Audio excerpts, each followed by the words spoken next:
We hear from the World Bank that there's a 9% growth rate in the occupied Palestinian territories. So did you see anything getting better, or is it getting worse?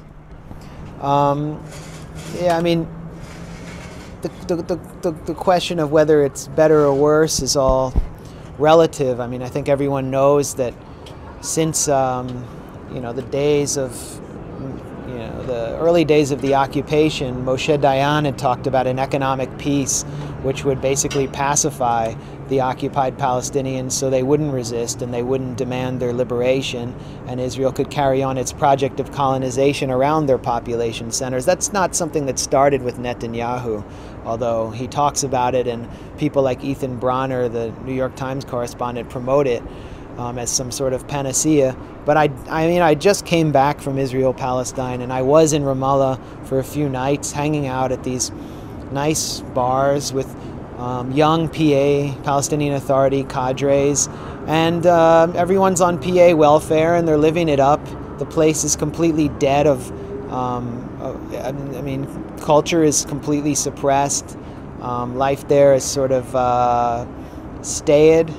It's you feel a heavy burden on you when you go in there, and people are wondering what to do next, and no one believes that the Palestinian statehood resolution at the UN is going to do anything. If anything, even the young PA cadres are worried that this initiative at the UN could solidify the status quo, which is Ramallah as the future capital of a Palestinian Bantustan, where technocrats like Fayyad build beneath an occupation that is considered legitimate and permanent. So, I mean, what you witness in a place like Ramallah, which is in Area A, is the normalization of occupation. It's the same thing you see in a place like Ariel, the Israeli settlement, which is like a Southern California bedroom community, except it cuts deep into the West Bank. It sits on top of the Palestinian aquifer. It makes life miserable. It's surrounded by the separation wall, cuts 7 Palestinian villages off from each other. But you visit there and you feel like it's completely normal. So there's this dangerous cognitive dissonance throughout the West Bank.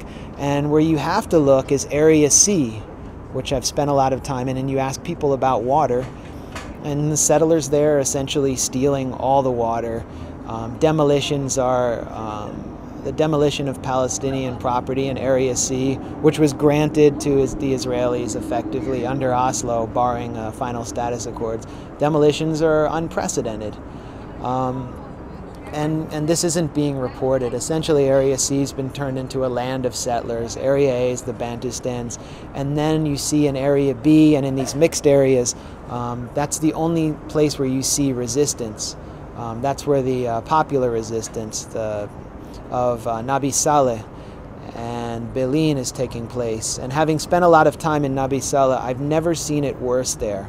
I mean, the Israeli forces used to come in there and use standard repression techniques to break up these largely nonviolent demonstrations, which means high projectile tear gas canisters, sound bombs, and occasionally, but very rarely, rubber bullets. Now they're using truncheons. They're directly beating people. They're firing skunk, which is a chemical weapon that creates a toxic stench that you can't get off you for 3 weeks, into people's homes. There's video of this.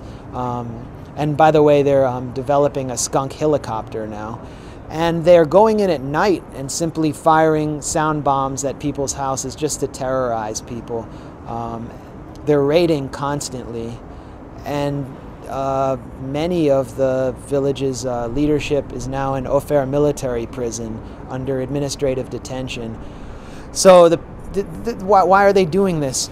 I think they're doing it to prevent the resistance from spreading into Area A, and to prevent, to deter the Palestinian Authority from leading its thousands upon thousands of members into the streets after Israel and the United States, which is the two-nation rejectionist front, crushed the Palestinian statehood bid at the UN. It's all about intimidation on a larger scale.